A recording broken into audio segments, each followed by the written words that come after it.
Commander Crick stared at his screen with confusion written across his blue face. The numbers made no sense. His ship's sensors showed something that should not exist in this part of space. 300 years had passed since the last human died. Yet his instruments detected a ship with human design patterns moving through the dead Terran sector. He rubbed his 4 eyes and looked again. The readings remained the same. A sleek vessel, about 200 meters long, was heading straight toward Station Omega-7. The ship's energy signature was unlike anything in the galactic database. It moved with grace through space, its hull gleaming silver against the black void. "Sir, we have an incoming transmission," said Lieutenant Yara from the communications station. Her voice carried a note of worry that made Crix turn in his chair. "Put it through," Crix ordered. The main screen flickered, and a voice filled the bridge. It spoke in perfect galactic standard, but with an accent that Crix had only heard in old historical recordings. "This is Captain Jake Morrison of the vessel. New Horizon requesting permission to dock at Station Omega-7. Please respond." The bridge fell silent. Every crew member stared at the screen. Crix felt his hearts beating faster. A human voice. A living human voice speaking to them from a ship that should not exist.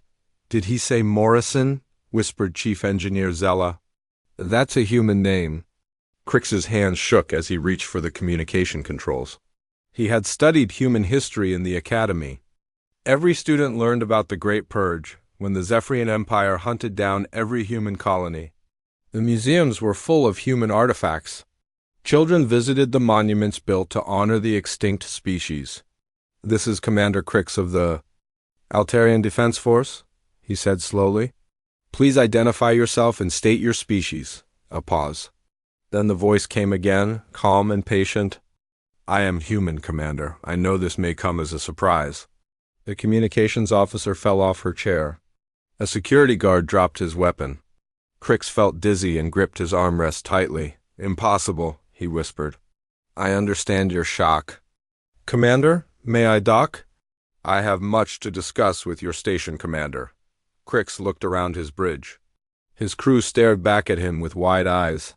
He had been trained for many situations, but not this. No one had protocols for meeting an extinct species. "Stand by," Crix said. He switched to the station's emergency channel. "Station Omega-7, this is Patrol Ship Alpha 9. We have a situation that requires immediate attention." Commander Vex's voice crackled through the speaker. "What's your status, Alpha 9? Crix took a deep breath.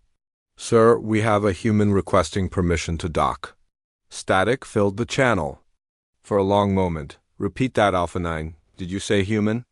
"Confirmed, sir. The being claims to be human and is piloting an unknown vessel. Recommend immediate alert status." "Denied. This is impossible. Humans have been extinct for 3 centuries. "Sir, I'm looking at the ship right now. The design is clearly human, but more advanced than anything in our records." The pilot speaks. Galactic standard with a human accent, another long pause. Then Commander Vex's voice returned, tight with tension. "Escort the vessel to Docking Bay 7, full security alert. I want medical teams, diplomats, and scientists standing by." "And Crix?" "Yes, sir?" "Record everything. If this is real, we're making history." Crix turned back to the main screen. The human ship waited patiently in space, its lights blinking in a standard docking pattern. He opened the channel again. "New Horizon, you are cleared to dock at Bay 7. Please follow our escort ship." "Thank you, Commander." "Following your lead." As they approached the station, Crix studied the human vessel more closely. The hull showed signs of long travel but remained in perfect condition. Strange markings covered its surface, symbols that looked familiar yet different from the human. Writing in the museums the ship's technology puzzled him most. Its engines produced energy readings that exceeded anything the Alliance possessed. Its weapon systems, though not active, showed power levels that made his patrol ship look like a toy. How had humans developed such advanced technology while hiding from the galaxy for 3 centuries? Docking Bay 7 buzzed with activity as they arrived. Security teams took positions behind barriers. Medical personnel waited with scanning equipment. Scientists clutched their recording devices. Everyone wanted to see the impossible. The New Horizon settled into the docking bay with barely a sound. Its landing gear extended with mechanical precision.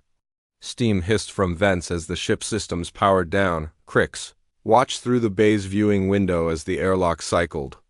His cum crackled with nervous chatter from the teams below. Everyone held their breath. The airlock door opened with a soft hiss. A figure stepped out into the bright station lights. He was definitely human, about 30 years old, with brown hair and weathered skin. He wore a simple flight suit and carried himself with quiet confidence. The security teams raised their weapons but did not fire. The medical teams activated their scanners. The scientists began recording frantically. The human looked around the bay calmly, as if arriving at a space station was the most normal thing in the galaxy. He raised one hand in what Crix recognized as a human greeting gesture. "Hello," the human said, his voice carrying clearly through the station's speakers. "My name is Jake Morrison. I come in peace." Commander Vex's voice echoed through the bay. "Welcome to Station Omega 7, Jake Morrison. You have caused quite a stir. Please proceed to Conference Room Alpha for debriefing." Jake nodded and walked toward the exit. As he passed the security teams, he smiled and nodded to each guard. None of them fired. Something about his presence seemed to calm everyone around him. Crix realized he was witnessing something that would change the galaxy forever.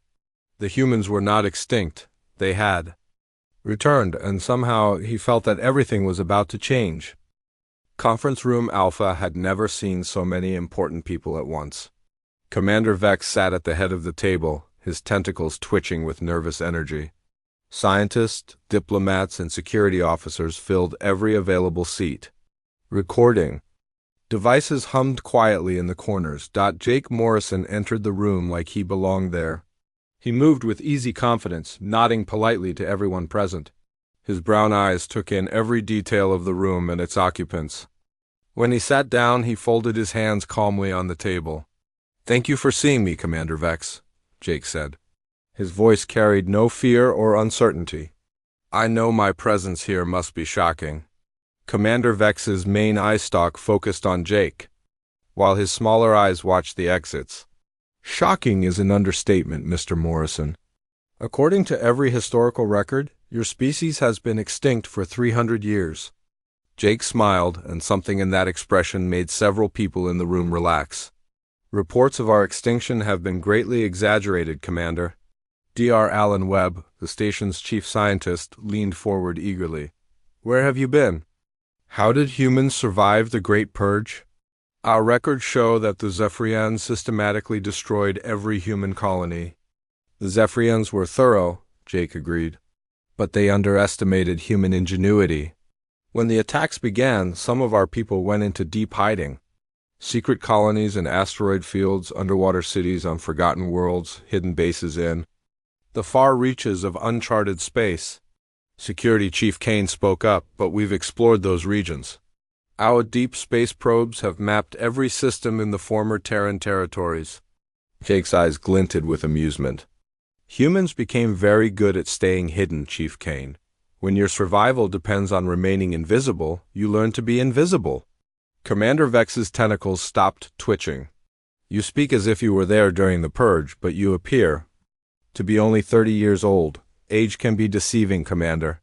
Dr. Webb pulled out his scanner and pointed it at Jake. The readings made him gasp. "This is impossible. Your cellular structure shows signs of advanced life extension technology. Some of these readings suggest you're much older than you appear." Jake watched the scientist's confusion with patient interest. "What else do your scans show, Doctor?" "Your DNA contains sequences I've never seen before. There are artificial elements integrated into your genetic structure and your brain activity." Dr. Webb looked up with wide eyes. "The neural patterns are unlike anything in our database?" Chief Engineer Nora Bell had been quiet until now. She studied Jake with the focused attention of someone who understood complex systems. "I'd like to examine your ship, if you don't mind. The technology readings we detected are quite advanced." "Of course, Engineer Bell. I think you'll find it interesting." Commander Vex cleared his throat. Mr. Morrison, we need to understand your intentions. Are there other humans out there? Are you planning to reclaim your former territories? Jake was quiet for a moment, his eyes distant. There are others, Commander. How many and where they are? That's complicated. As for reclaiming territory, we have no such plans. We've learned to value peace over conquest. The galaxy has changed since your people disappeared, said Ambassador Cal, speaking for the first time. Many species have forgotten what humans were like. Some remember you fondly, others— He paused diplomatically.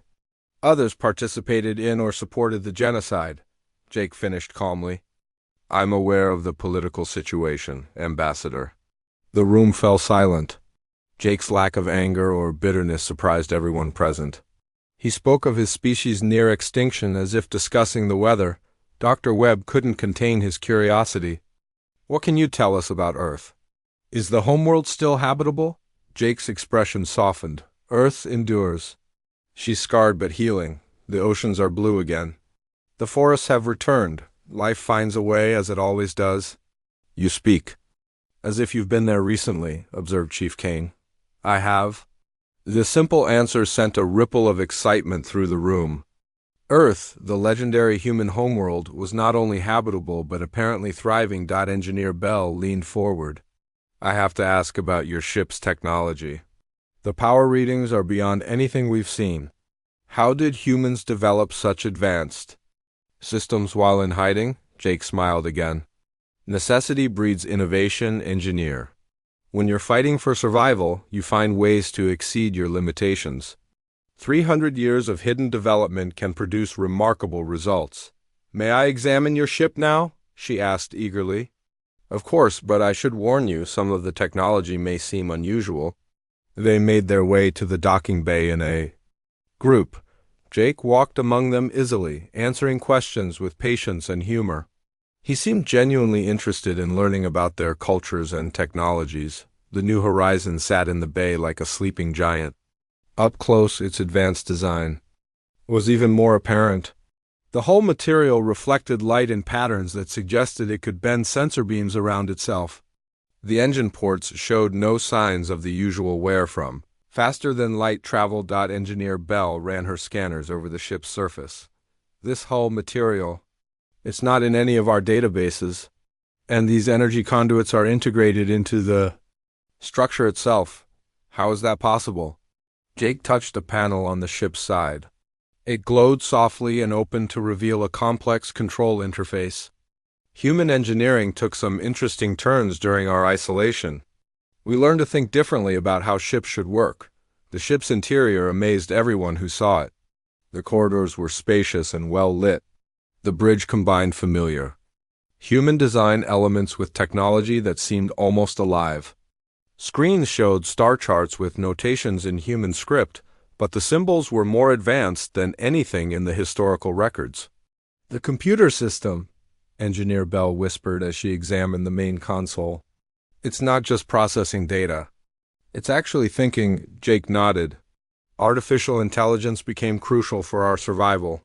When you're outnumbered 1,000,000 to 1, you need every advantage. Dr. Webb studied the life support systems. The air recycling is perfect. The artificial gravity generator is smaller than anything we've built, and this power core— He looked up at Jake with awe. It's generating more energy than some space stations. Efficiency became important when resources were limited. Jake explained. As they toured the ship, Jake answered their questions with detailed knowledge of every system. He spoke about the technology as if he had built it himself. His understanding went far beyond what any pilot should know. Commander Vex found himself impressed, despite his caution. This human showed no signs of aggression or deception. His technology was advanced but not threatening. His manner was calm and friendly. Mr. Morrison, the commander said as they returned to the bridge. I must ask— are you truly alone? Is this some kind of advanced scout mission? Jake looked out at the stars through the main view screen. I am alone, Commander. But I represent something larger than myself. What do you represent? Jake turned back to face them. His brown eyes held depths that seemed older than his apparent age. Hope, Commander Vex, I represent hope. The simple answer carried such conviction that everyone in the room felt it. Whatever Jake Morrison represented, whatever he had come to do, it was clear that the galaxy would never be the same. As news of his arrival began to spread through the station's communication networks, Jake stood calmly among the alien beings, who had become his temporary hosts. He watched their excitement and wonder with patient understanding, as if he had expected this moment for a very long time. The news spread across the galaxy faster than anyone expected. Within hours of Jake's arrival, every major news network was broadcasting the impossible story. A human had returned from extinction. The reactions varied wildly from world to world. On the peaceful world of Centauri Prime, crowds gathered in the main plaza to watch the broadcasts. Many of the older aliens wept openly, remembering the humans they had known and traded with before the Great Purge. Young ones stared in wonder at images of Jake Morrison, trying to understand what it meant to see a member of a species they had learned about only in history classes. Dr. Lisa Park watched the coverage from her laboratory on station Omega 7. As an archaeologist, she had spent years studying human artifacts and ruins. She knew more about pre-purge human culture than almost anyone alive. Yet Jake Morrison puzzled her in ways she couldn't explain. She made her way to the guest quarters where Jake was staying. Commander Vex had assigned him comfortable rooms while the diplomatic protocols were sorted out. Lisa found him sitting by the viewport looking out at the stars. "May I come in?" she asked. Jake turned and smiled. "Of course, Dr. Park. I've heard about your work with human archaeology. You've done remarkable research." Lisa felt a flutter of surprise. "You know my work? I make it my business to know who studies my people. Please sit down." Lisa took the chair across from him. "That's what I wanted to talk about. You speak about humans in an interesting way. Most people would say my species or humanity. You say my people as if you know them personally." Jake's eyes grew thoughtful. "Don't you feel connected to the people you study, Dr. Park? When you hold a human tool or read human writing, don't you feel like you know them?" "I do, but that's different. I'm studying the past. You're talking about humans as if—" She paused, trying to find the right words. "As if you remember them." "Memory is a complex thing, Doctor." Lisa pulled out her datapad and showed Jake an image. "This is a human children's toy we found on the ruins of Colony 7. Can you tell me what it is?" Jake looked at the image and his expression softened. "It's a stuffed bear named Benny. The child who owned it was 6 years old when the Zephyrians came. Her name was Kate Sullivan. She carried Benny everywhere." Lisa stared at him. "How could you possibly know that?" "There were no survivors from Colony 7. No records mentioned the owner's name. Some things are remembered even when the records are lost." Before Lisa could ask more questions, her unit buzzed. Commander Vex's voice filled the room. "All senior staff to Conference Room Alpha immediately. We have a situation." They made their way to the conference room quickly. The mood was tense. Commander Vex stood at the head of the table with a grim expression. Behind him, the main screen showed a tactical display of the local star system. "Ladies and gentlemen," Commander Vex announced, "we have just received word that a Zephyrian fleet has entered our system. Admiral Vrak is commanding personally." The room erupted in worried conversation. The Zephyrians rarely left their home territory. For them to send a fleet here meant serious trouble. Jake remained calm while everyone else showed signs of panic. "How large is the fleet, Commander?" 15 heavy cruisers and 50 escort ships. They're demanding we surrender you for questioning." Chief Kane slammed his fist on the table. "We can't hand over a guest to the Zephyrians. It would violate every diplomatic protocol. The alternative might be a battle we can't win, Commander." Vex replied. "Our defenses are strong, but not against a fleet that size." Jake stood up slowly. "Perhaps I should speak with Admiral Vrak." "Absolutely not," Dr. Webb protested. "The Zephyrians hate humans. They'll kill you on sight." "Actually, Doctor, I don't think they will. Admiral Vrak is many things, but he's not stupid. He knows that killing me would cause a galactic incident." "Commander." Vex looked uncertain. "What are you proposing?" Let me go to his ship. Let me talk to him. I think I can resolve this peacefully. That's suicide, Engineer Bell said. The Zephyrians started the genocide. They'll never accept a living human. Jake walked to the viewport and looked out at the approaching fleet. The Zephyrians are afraid. They've built their reputation on being the species that eliminated humanity. My presence threatens their entire identity. Dr. Lisa Park studied Jake's calm demeanor. You're not afraid of them at all, are you? Fear serves no purpose, Doctor. Understanding does. Lieutenant Commander. Alex Stone had been quiet during the discussion. Now he spoke up. I've been studying the tactical reports from the Purge. The Zephyrians were incredibly efficient in their attacks. They hit human colonies with overwhelming force and left no survivors. But they also showed a strange pattern. What kind of pattern? Commander Vex asked. They always offered surrender terms first, even when they knew they wouldn't be accepted. It was like they needed to follow some kind of honor code, even during genocide. Jake nodded approvingly. Very observant, Commander Stone. The Zephyrians have a complex relationship with honor. They believe strength and ruthlessness are virtues, but they also value courage and directness. How do you know so much about Zephyrian psychology? Lisa asked. I've had time to study them, Dr. Park. 300 years gives you plenty of opportunity to understand your enemies. The communication system crackled to life.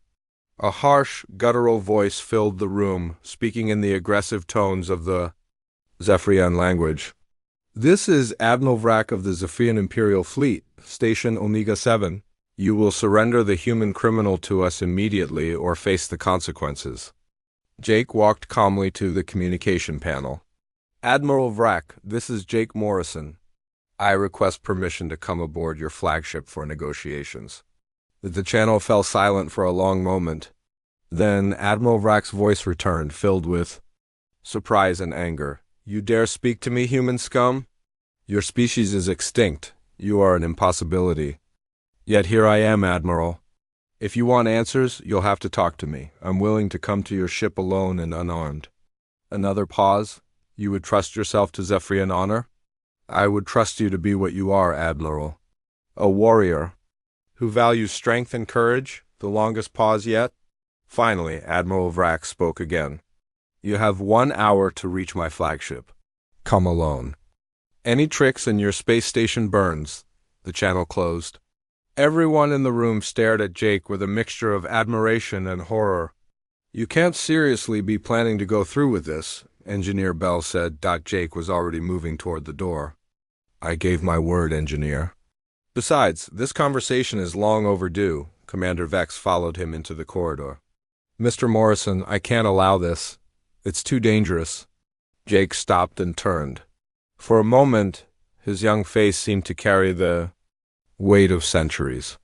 Commander, the Zephyrians need to face what they did.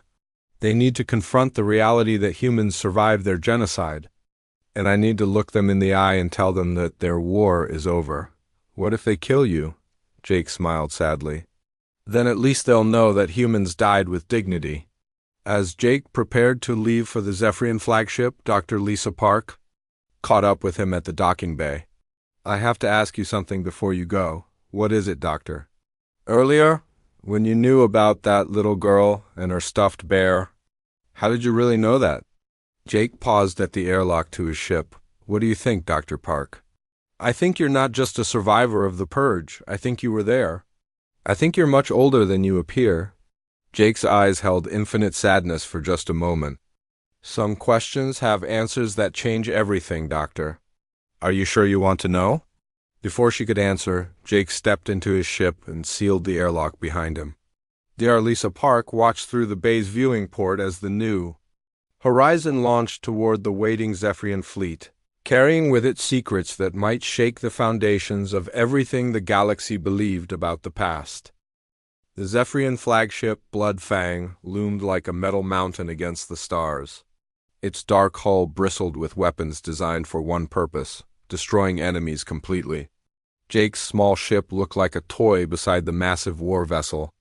As it approached the docking bay, Admiral Vrak waited in the bay with an honor guard of 12 warriors. Each Zephyrian stood over 7 feet tall, their scaled skin gleaming under the harsh lights. Their eyes burned with hatred that had been passed down through generations. They gripped their weapons tightly, muscles tensed for violence. Jake stepped out of his ship wearing only his simple flight suit. He carried no weapons, no armor, no protection of any kind. The Zephyrians towered over him, yet he walked toward them with steady steps and calm eyes. Admiral Vrak was larger than the others, his scales bearing the scars of countless battles. Golden medals decorated his chest, each one marking a world conquered or enemy defeated. His yellow eyes fixed on Jake with pure contempt. "So," Admiral Vrak growled, "the impossible human stands before me. You should not exist. My ancestors made sure of that." Jake stopped 3 feet away from the Admiral. "Your ancestors were very thorough, Admiral, but they missed a few of us." "Impossible. We checked every world, every station, every ship. We hunted your species to extinction. You hunted the humans you could find. We learned to hide very well." Admiral Vrak circled Jake slowly, studying him like a predator examining prey. "You are young? Too young to have lived through the Purge, yet you speak with knowledge of those events." "I know what happened, Admiral. I know about Colony 7, where your fleet killed 30,000 civilians. I know about the research station at Beta Cygni, where your soldiers executed scientists who were trying to cure a plague. I know about the children's transport ship that you destroyed even after it surrendered." The Admiral's eyes blazed with fury. "Those were military targets. Humans were a disease that had to be cut out completely." "Children, Admiral? Scientists working to save lives? Civilians growing food? What threat did they pose to your mighty empire?" "All humans were the same," Admiral Vrak snarled. "Weak, soft, corrupting everything they touched. They made other species weak too. They spread their poison of mercy and cooperation." Jake's voice remained calm. "Is that what you told yourself?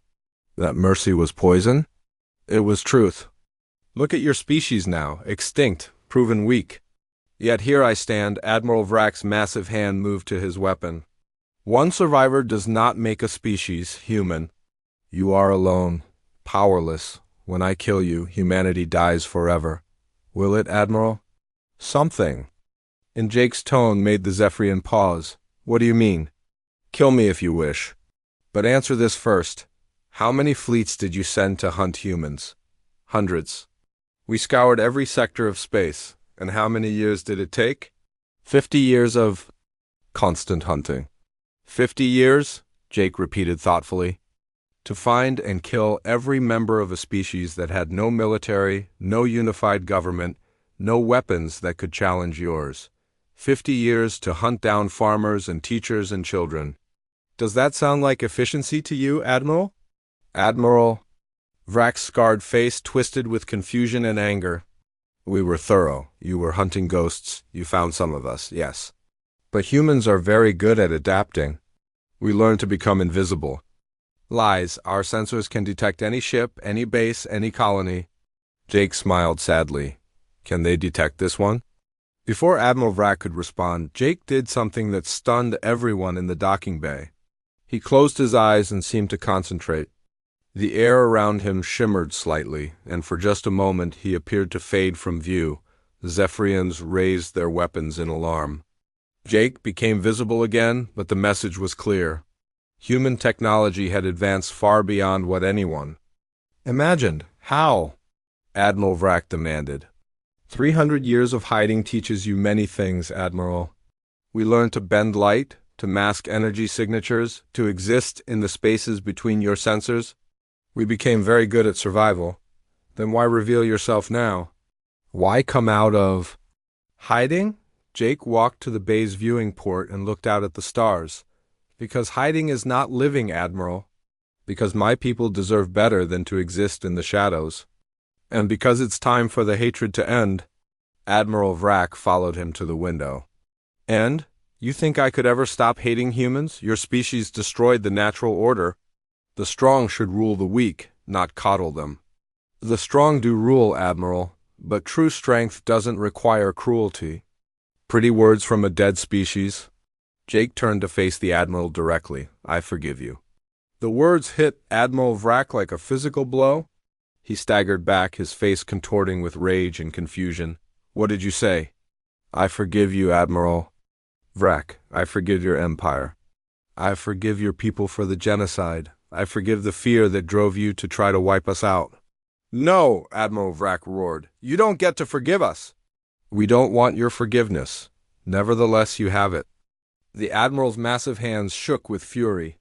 We killed billions of your kind. We hunted you like animals. We destroyed your worlds and scattered your people across the void. And you forgive us? Yes. Why?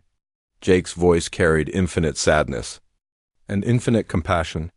Because hatred is a poison that destroys the one who carries it, because vengeance solves nothing, because someone has to break the cycle. Admiral Vrack grabbed Jake by the shoulders, his claws digging into the humans. Flight suit. I could kill you right now, snap your neck like a twig. Yes, you could. Then why aren't you afraid? Because fear serves no purpose here, Admiral. You're going to do what you're going to do. Being afraid won't change that. Admiral Vrack stared into Jake's brown eyes and saw something that shook him to his core. No fear, no hatred, no desire for revenge. Just calm acceptance and genuine forgiveness. You're not natural, the Admiral whispered. No being could forgive what we did. Perhaps you're right, Admiral. Perhaps I'm not entirely natural anymore. Captain Mia Torres, who had been listening to the conversation through the communication link from Station Omega 7, felt a chill run down her spine. There was something in Jake's voice, something that suggested depths she couldn't fathom. Back on the Zephyrian ship, Admiral Vrack released Jake and stepped back. What do you want from us, human? Nothing, Admiral. I want nothing from you. Everyone wants something. I want you to be free. Free from what? Free from the guilt of what you did. Free from the fear of human revenge. Free from the need to justify genocide. Admiral Vrack's voice dropped to a whisper. And if I choose to finish what my ancestors started? If I decide to kill you and destroy your station? Jake met his gaze steadily. Then you'll learn something important about what humans have become during our time in hiding. What? That we're no longer the defenseless species you remember. The threat was delivered so calmly, so matter-of-factly, that it carried more weight than any shouted challenge. Admiral Vrack found himself stepping back involuntarily. You would fight us? Only if forced to, Admiral. I much prefer the path of peace. Admiral Vrack studied Jake's face, searching for deception or weakness. He found neither. This human spoke of forgiveness and peace. But beneath the calm exterior lay something that made the veteran warrior's instincts scream warnings. What are you? Admiral Vrack asked quietly. Jake's answer chilled everyone who heard it. I'm what 300 years of survival made necessary, Admiral. I'm what happens when you try to kill every last member of a species and fail. As the two beings stared at each other across the docking bay, the fate of the galaxy hung in the balance. One represented the old way of conquest and hatred. The other represented something new, something that forgave but was no longer defenseless. The choice of what happened next belonged to Admiral Vrack alone. Admiral Vrack made his choice with the fury of a cornered predator. All ships open fire on the human vessel in the station. Leave nothing alive. The order crackled through the fleet communications. 65 Zephyrian warships turned their weapons toward Station Omega 7 and Jake's small ship. Energy beams lanced through space as the most powerful fleet in the galaxy unleashed its full might. Jake sighed softly as he watched the attack begin. I had hoped it wouldn't come to this, Admiral. Your hope dies with you, human. But something impossible was happening. Jake's ship, the New Horizon, was moving. Not just moving, but dancing between the energy beams like they were standing still. The small vessel twisted and turned with grace that defied physics, avoiding every shot with precision that seemed supernatural. Admiral Vrack stared at his tactical displays in disbelief. How was that ship moving so fast? Jake walked calmly too. The docking bay controls and activated the external cameras. The main screen showed his ship performing maneuvers that should have torn it apart. 300 years of development produces interesting results, Admiral.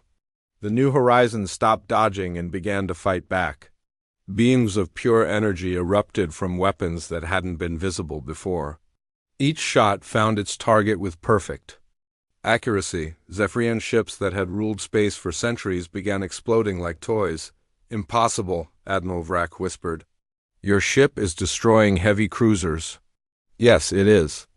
One ship cannot defeat an entire fleet." "Watch and learn, Admiral." The battle was unlike anything in galactic history. Jake's ship moved through the Zephyrian formation like a knife through silk. Every shot it fired disabled or destroyed an enemy vessel.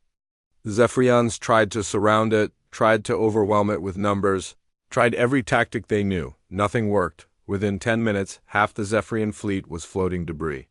The survivors tried to retreat, but Jake's ship was faster than anything they had ever seen. It chased down fleeing vessels and disabled them with surgical precision. Admiral Vrak watched his proud fleet being destroyed by a single human ship. His hands shook as ship after ship reported critical damage or total loss. "This is impossible. One ship cannot have this much power." Jake touched a control panel, and suddenly his image appeared on every screen throughout the Zephyrian fleet. But he wasn't alone. Standing beside him were the translucent figures of other humans.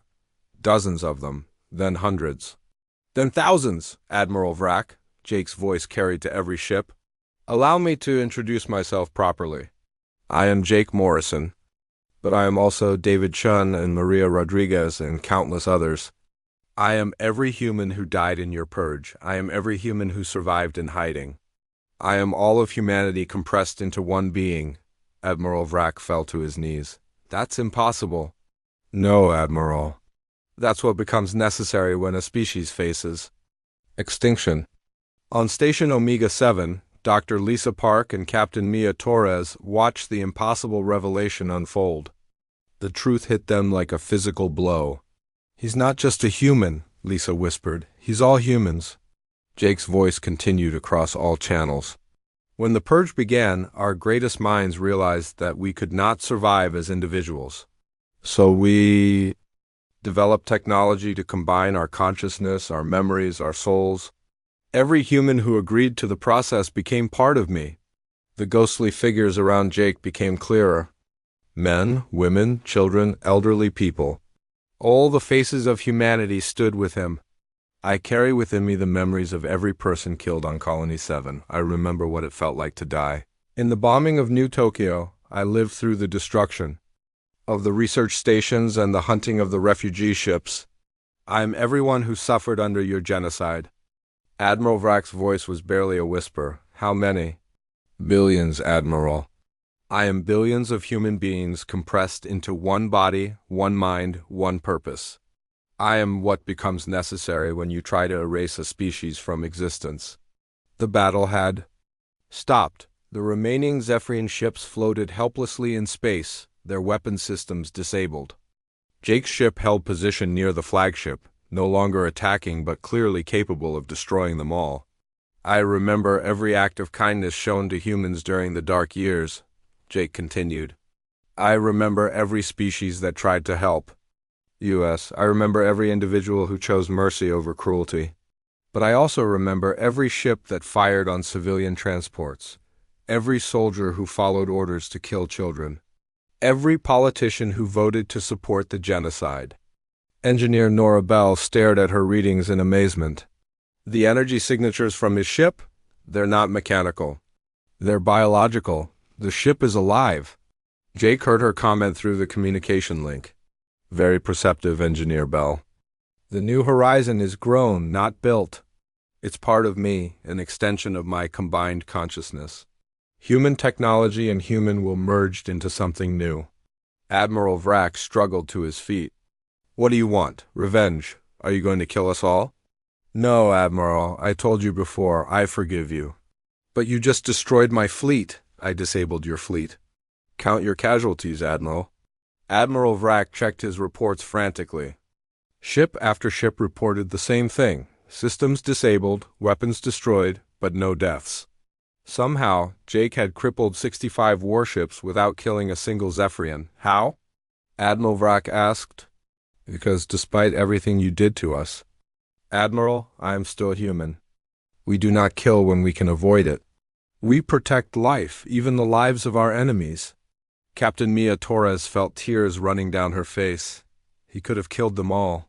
He had every right to kill them all, but he didn't. Jake's image looked directly at Admiral Vrak. I am offering you a choice, Admiral, the same choice I offered you before. Continue the cycle of hatred and face the consequences, or choose a different path. What path? Peace, Admiral. Understanding. A galaxy where strength is measured not by how much you can destroy, but by how much you can protect and preserve. And if I refuse? Jake's expression grew sad. Then you will learn that humans, when pushed to the edge of extinction, become very creative about survival. The technology you see here is just the beginning of what we developed during our long hiding.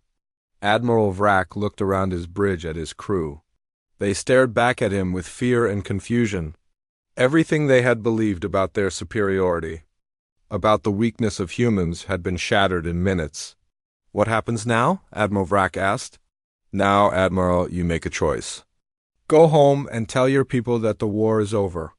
Tell them that humans forgive the past but will not tolerate future aggression. Or stay and face a war you cannot win against an enemy you cannot defeat.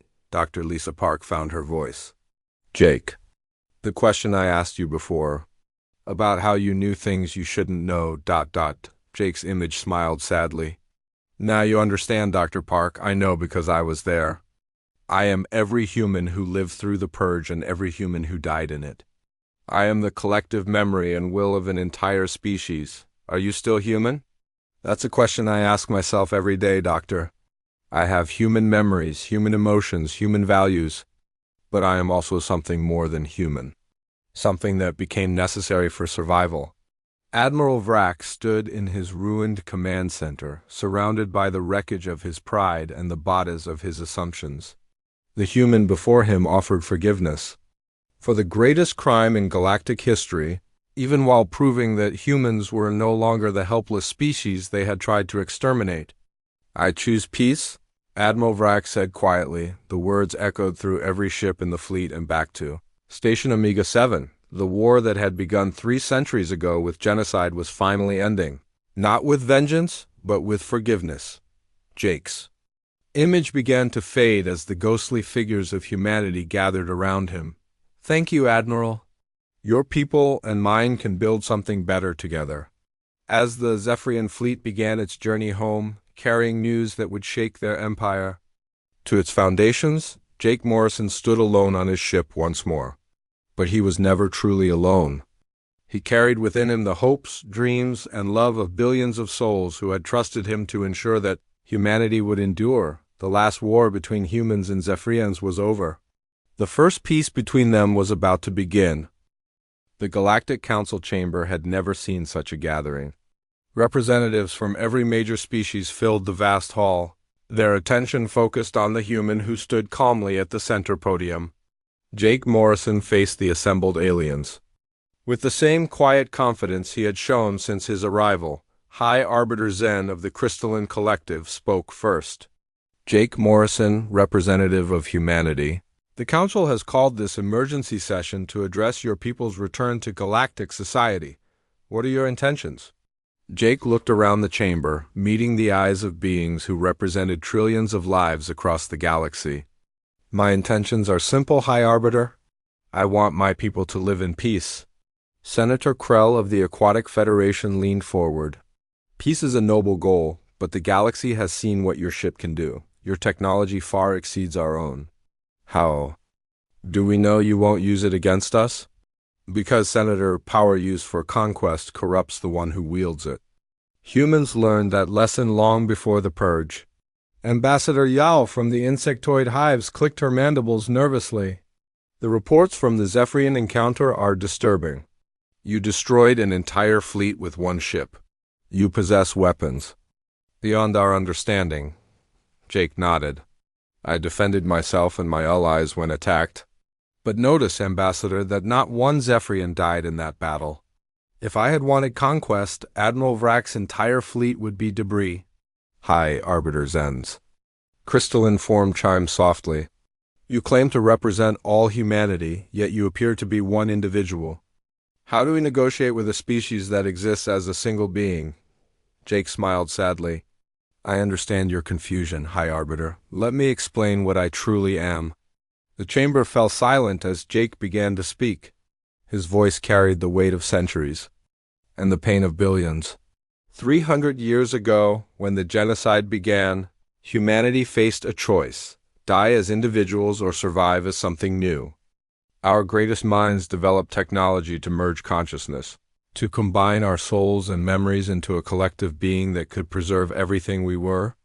The holographic displays around the chamber showed images of the process: humans entering strange machines, their individual forms dissolving into streams of energy that flowed together into a single body. I am not one human pretending to be many. I am many humans who chose to become one. Every person killed in the purge. Every survivor who went into hiding, every child born in secret colonies, they all live within me. Senator Krell's gills fluttered with shock. That's impossible. No consciousness could contain so many minds. You're right, Senator. No normal consciousness could. But we modified ourselves, evolved ourselves, became something beyond what we were. I am simultaneously one being and billions. Every human thought, every human dream, every human hope exists within me. Dr. Lisa Park, who had been given permission to attend as an expert on human culture, raised her hand. Jake, if you're truly everyone, does that mean individual humans no longer exist? Jake's expression grew warm. That's the most important question. Dr. Park, and the answer is both yes and no. Individual humans exist within me, but they cannot live separately. We became one to survive, but we always plan to become many again. High Arbiter Zen's light patterns shifted with curiosity. You plan to separate? Yes, High Arbiter. Now that humanity is safe, now that we have allies and protection, we can begin the process of becoming individuals again. But we need a place. To do it, Admiral Nash of the Defense Coalition spoke up. What kind of place? A world, Admiral. One world where we can establish a colony and begin the long process of separation. A place where billions of human souls can be born again into individual bodies. The chamber erupted in discussion. Some representatives were excited by the prospect.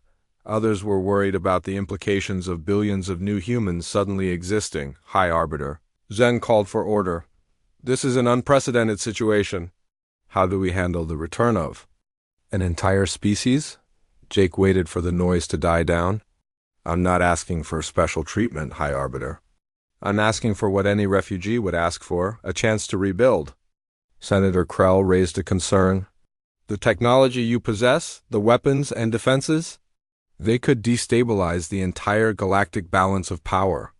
Senator, I offer to share our defensive technology freely with all council members. Humans have no desire to rule others. We simply want to live. Ambassador Yaw clicked nervously. And if we refuse? If we decide that humanity's return is too dangerous? Jake's voice remained calm, but something in his tone made everyone listen carefully. Then I will find another solution, Ambassador. But I will not allow my people to remain trapped within me forever. One way or another, humanity will be reborn. Commander Vex, who had traveled from Station Omega-7 to speak at the session, stood up. If I may, High Arbiter, I've spent days with Jake Morrison. He's shown nothing but respect for our laws and customs. His technology could have destroyed our station, but instead he chose to protect it. Captain Mia Torres added her voice. The Zephyrians attacked with 65 ships. Jake could have annihilated them all, but he chose mercy. That tells us everything we need to know about human values. High Arbiter Zen conferred quietly with other council members. The discussion went on for nearly an hour while Jake waited patiently. Finally, the High Arbiter spoke. Jake Morrison, the council has reached a decision. We will grant humanity refugee status and provide a suitable world for colonization. However, we require certain guarantees. Name them, High Arbiter. First, that human technology will be shared with the Council for peaceful purposes. Second, that humanity will submit to regular inspections to ensure compliance with galactic law. Third, that you personally will serve as liaison between humanity and the Council until your people are fully established. Jake considered the terms carefully. I accept the first and third conditions, High Arbiter, but I must modify the second. Humans will welcome observers and will comply with all galactic laws, but we cannot submit to unlimited inspections. We've spent 3 centuries in hiding. Trust must be earned on both sides. After more discussion, the Council agreed to limited, scheduled inspections. The formal agreements were signed that day, marking humanity's official return to Galactic Society. Dr. Lisa Park found Jake after the session ended. There's something I need to ask you. When you separate into individuals again, what happens to you? To Jake Morrison? Jake looked out at the stars through the Council chamber's great windows. Jake Morrison is just one of the personalities within me, Dr. Park. When the separation begins, I'll become myself again, whoever that really is. The others will become themselves. We'll all be individuals once more. Will you remember being everyone? Yes, but the memories will become distant, like dreams. Each new human will carry some piece of the collective experience, but they'll be free to live their own lives. Engineer Nora Bell joined them. The world the Council chose for you is perfect. Good atmosphere, fertile soil, plenty of resources. You could build a beautiful civilization there. Jake smiled. We will, Engineer Bell. We'll build something worthy of all the souls who trusted me to preserve them. 6 months later, Jake stood on the surface of the world they had named Hope. The first city was under construction, its buildings designed to house the incredible process that would soon begin. Across the galaxy, ships filled with volunteers, and supplies were arriving daily. Dr. Lisa Park had come to help establish the colony. Are you ready for this, Jake? Jake watched the sunset paint the sky in brilliant colors. For the first time in centuries, he felt the weight of billions of souls within him beginning to shift and move, preparing for rebirth. Yes, Dr. Park, it's time. As the stars appeared in Hope's sky, Jake made his way to the separation facility. The technology that had created him would now reverse the process. Tonight, he would go to sleep as one being carrying billions of souls. Tomorrow, he would wake up as Jake Morrison, one human among many. The first pods were already prepared, each one designed to house a newly individual consciousness. As Jake approached the central chamber, he could feel the personalities within him stirring with anticipation. He thought of all the humans who had died believing their species was doomed. He thought of the children who had trusted him to preserve their futures. He thought of the dreams and hopes that had sustained him through 3 centuries of carrying an entire species within his heart. Tonight, those dreams would become reality. Humanity would be reborn not in vengeance or conquest, but in hope and peace. The galaxy would soon be home to billions of new voices, each one carrying a piece of the wisdom earned through survival and the strength found in forgiveness. Jake Morrison, the last and first human, smiled as he prepared to become simply human once again. The long exile was over. The new dawn had begun. As the separation process activated and Jake felt the familiar presence of billions of souls beginning to find their own paths. His last thought as the collective being was simple. They had kept their promise. Humanity would endure, love would triumph over hatred. Hope would always find a way. The future belonged to all of them now.